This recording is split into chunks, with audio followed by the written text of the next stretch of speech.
TDP, BJP, Janasena NDA కూటమికి మద్దతు పలికిన ఎన్ఆర్ఐలందరికీ ఆంధ్రప్రదేశ్ రాష్ట్ర నీటిపారుదల శాఖ మంత్రి నిమ్మల రామానాయుడు ధన్యవాదాలు తెలిపారు.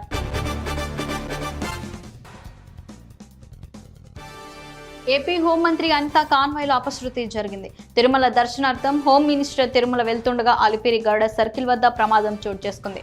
హోం మినిస్టర్ కాన్వాయ్లోని ఓ కారు ప్రమాదవశాత్తు బీజేపీ మండల నాయకుడు ప్రభాకర్ నాయుడు కాలు పైకెక్కింది.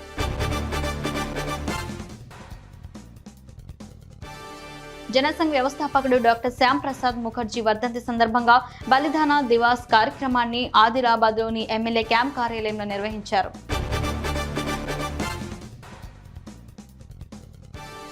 కాగజ్ నగర్ మండలం అందవెల్లి వద్ద గల పెదవాగు బ్రిడ్జ్ తాత్కాలిక వంతెన కురిసిన భారీ వర్షానికి కొట్టుకుపోయింది. దీంతో దాదాపుగా 42 గ్రామాలకు రాకపోకలు పూర్తిగా నిలిచిపోయాయి.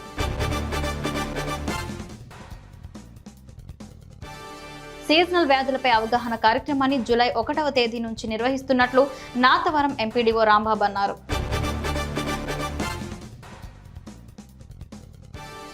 ఆక్వా రైతుల సమస్యల పరిష్కారానికి ఐక్యమత్యంగా పోరాడాల్సిన జై భారత్ క్షీరరామ ఆక్వా రైతు సంఘం అధ్యక్షుడు గొట్టుముక్కల గాంధీ భగవాన్ రాజ్ అన్నారు.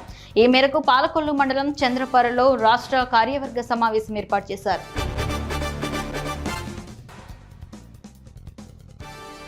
బీజేపీ కామారెడ్డి శాఖ ఆధ్వర్యంలో జిల్లా బీజేపీ కార్యాలయంలో డాక్టర్ శ్యామ్ ప్రసాద్ ముఖర్జీ బలిదాన్ దివాస్ సందర్భంగా వారి చిత్రపటానికి పూలమాలలు వేసి నివాళులర్పించడం జరిగింది.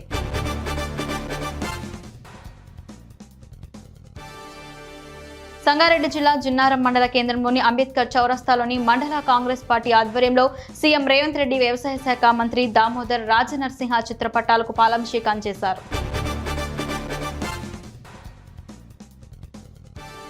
విశాఖ భీమిలి చేపల తిమ్మాపురంలో సుమారు 500 మత్స్యకారుల కుటుంబాలకు నిత్యావసర వస్తువులు పంపిణీ చేసిన భీమిలి నియోజకవర్గం ఎమ్మెల్యే గంటా శ్రీనివాసరావు మాట్లాడుతూ అమర్నాథ్ ఆధ్వర్యంలో సొసైటీ మెంబర్స్ కు నిత్యావసర వస్తువులు పంపిణీ చేయడం జరిగిందన్నారు.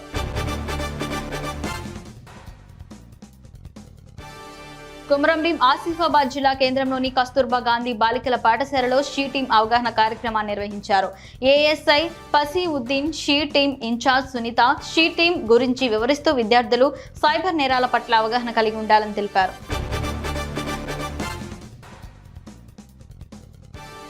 దివ్యాంగుల సమస్యల పరిష్కారానికి నూతన కాంగ్రెస్ ప్రభుత్వం కృషి చేయాలని వికలాంగుల హక్కుల జాతీయ వేదిక జిల్లా అధ్యక్షుడు నాగేష్ పేర్కొన్నారు.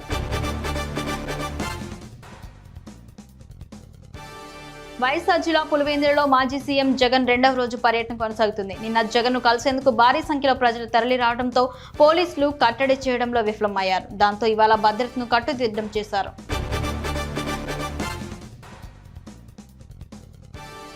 ఏపీ అసెంబ్లీలో టెక్కలి ఎమ్మెల్యే రాష్ట్ర మంత్రి కింజరపు అచ్చెన్నాయుడు ఆసక్తికర వ్యాఖ్యలు చేశారు. 2024 నుండి 2029 వరకు జరగనున్న ఏపీ అసెంబ్లీ సమావేశాలు దేశానికి ఒక రోల్ మోడల్ కావాలని అచ్చెన్నాయుడు ఆకాంక్షించారు.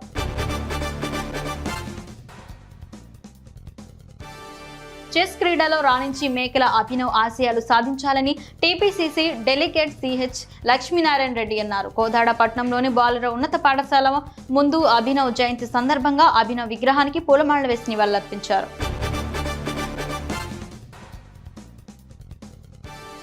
తెలుగు యూపీఎస్సీ 2024 ర్యాంకర్స్ 105 మంది నిరుపేద ఆడపిల్లలకు సుకన్య సమృద్ధి యోజన పథకం కింద ఓయూ పోస్ట్ ఆఫీస్ ప్రధాన కార్యాలయంలో స్ఫూర్తి కార్యక్రమం ద్వారా నిరుపేద ఆడపిల్లలకు ఖాతాను ఓపెన్ చేసి వారి ఉజ్వల భవిష్యత్తుకు శ్రీకారం చుట్టారు.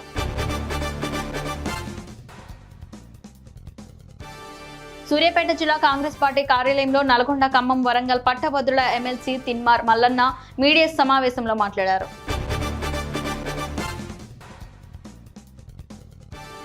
ఉద్యోగాల భర్తీ కోసం మాజీ మంత్రి హరీష్ రావు సీఎంకు బహిరంగ లేఖ రాయటం హాస్యాస్పదమని పట్టభద్రుల ఎమ్మెల్సీ జీవన్ రెడ్డి అన్నారు.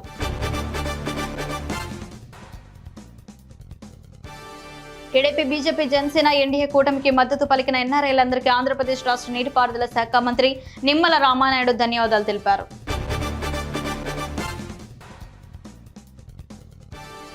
దుఃఖంలో ఉన్న చొప్పదండి శాసనసభ్యుడు మేడిపల్లి సత్యంను కేంద్ర హోంశాఖ సహాయ మంత్రి బండి సంజయ్ పరామర్శించారు.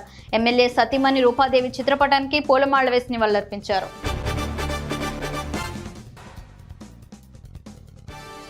ఆదిలాబాద్లోని సంజయ్ గాంధీ ప్రభుత్వ పాలిటెక్నిక్ కళాశాలలో నిర్వహించిన కౌన్సిలింగ్ అంధకారంలోనే జరిగింది.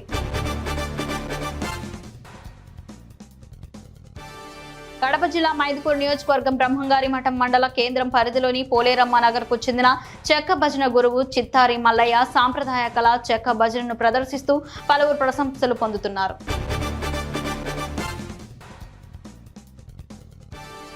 గృహజ్యోతి పథకం కింద 200 యూనిట్ల ఉచిత కరెంట్ను అర్హులైన అందరికీ వర్తింపజేయాలని బీజేపీ సిద్దిపేట జిల్లా ఉపాధ్యక్షుడు పేరాల తిరుపతిరావు అన్నారు.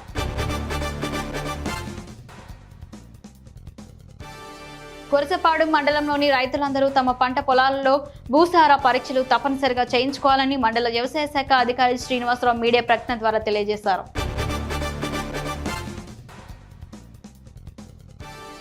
మంగళగిరి ఆటోనగర్లోని ఓ మండపంలో కమర్షియల్ టాక్స్ నాన్ గెజిటెడ్ సంఘం రాష్ట్ర కార్యవర్గ సమావేశం జరిగింది. ఈ సభలో రాష్ట్ర అధ్యక్షులు బి వెంకటేష్ బాబు మాట్లాడుతూ 2023లో 2.0లో భాగంగా నిబంధనలకు విరుద్ధంగా సిబ్బందిని బదిలీలో చేశారని, అలానే 1400 పోస్టులు రద్దు చేశారని అన్నారు.